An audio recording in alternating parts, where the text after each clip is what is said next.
আচ্ছা, এখন গেল আমার ইনপুট ফাইল বানানো। এখন সার্চ ফাইলে আসে। সার্চ ফাইলের জন্য পুরাতন বছরের যে কোনো কারোর একটা সার্চ ফাইল আমি নিব, নিয়ে যেখানে আমার ফোল্ডারে রেখেছিলাম ওখান থেকে ওপেন করব। নোটপ্যাড দিয়ে আমি জাস্ট যে কোনো একটা জাস্ট সার্চ ফাইল ওপেন করলাম। এখন আমার প্রয়োজন মতন আমি ওটা এখন চেঞ্জ করে নেব। আমার এটা এই জায়গায় হবে আমার ইনপুট ফাইলের নাম। আমি যেই ফাইলের নেম দিয়ে ইনপুট ফাইলটাকে সেভ করেছি সেই ইনপুট ফাইলের নাম, এবং সিমিলারলি ফ্লাউট ফাইলের নাম থাকবে। এখন আমার সার্চ ফাইলে চেঞ্জ হবে কোন পার্টটুকু? এই পার্টটুকু। এই পার্টটুকু কীভাবে চেঞ্জ হবে? আমি যে একটু আগে যে সিএসভি ফাইলটা তৈরি করলাম বা টেক্সট ফাইলটা ওপেন করলাম, সেই টেক্সট ফাইলটার যে ভ্যালুটা সেটা কি আমার এখানে চলে আসবে। তাহলে আমি টেক্সট ফাইলটা ওপেন করে নিই।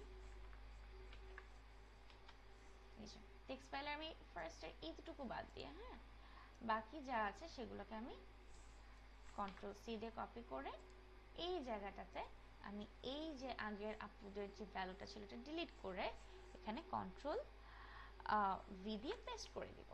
এখানে আমার যদি মনে হয় হ্যাঁ আমার একটু অ্যাডজাস্টমেন্টটা ঠিক আছে, তখন এটা আসলে ম্যানুয়ালি করতে হবে, এটা অন্যভাবে করার কোনো চান্স নাই। স্পেস দিয়ে দিয়ে ম্যানুয়ালি করে নিতে হবে, দিয়ে কন্ট্রোল এস দিয়ে সেভ। আচ্ছা, এখন একটা জিনিস যে আমার এইখানে একটা জিনিস চেঞ্জ হবে। আমার এখানে কয়টা কলাম আছে, আমাদের সিএসভি ফাইলটার মধ্যে কয়টা কলাম ছিল সেটা আমাদেরকে দেখে আসলে আমার এটা ঠিক করতে হবে। আমাদের যে সিএসভি ফাইলটা ছিল সেই সিএসভি ফাইলটার মধ্যে আমার এই ফার্স্ট রোটা বাদ দিয়ে, এই যে লাস্টে হলো কি 24, তার মানে ফার্স্ট রোটা বাদ দিলে 23টা রো আছে আমার।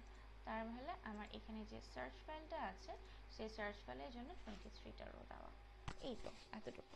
এছাড়া আমার এখানে ইনপুট ফাইলের নাম চেঞ্জ হবে, ফ্লাউট ফাইলের নাম চেঞ্জ হবে, দিয়ে তারপর আমার এখানে আমার পোটেনশিয়াল অ্যান্ড এই কিছু ভ্যারিয়েবলসগুলো এই 12টা প্যারামিটার চেঞ্জ করে করে minimum maximum value step change করে আমরা করব। এখন আমরা যখন ফাইল সেভ করব, ফাইলে যাব, সেভ অ্যাজে যাব, গিয়ে আমরা যেই নামে সেভ করতে চাই সেটা অল ফাইল দিয়ে আমি এখানে .search সার্চ এক্সটেনশনটা সার্চ দিয়ে এখানে সেভ করব। দিলে হলো আমার সার্চ ফাইলটা সেভ হয়ে যাবে। এই গেল আমার সার্চ ফাইল সেভ করা, ইনপুট ফাইল সেভ করা। যেই ডেস্টিনেশন আমি সেভ করেছি ওখানে আমার টাইপের মধ্যে দেখলে দেখা হয়ে যাবে যে আমার ইনপুট ফাইল এই যে আমার সিএসভি ফাইলটা ছিল, আর এটা আমার সার্চ ফাইল, এটা আমার টেক্সট ফাইল। রাইট, এখন আমাদের যা কাজ করে এখান থেকেই করতে হবে।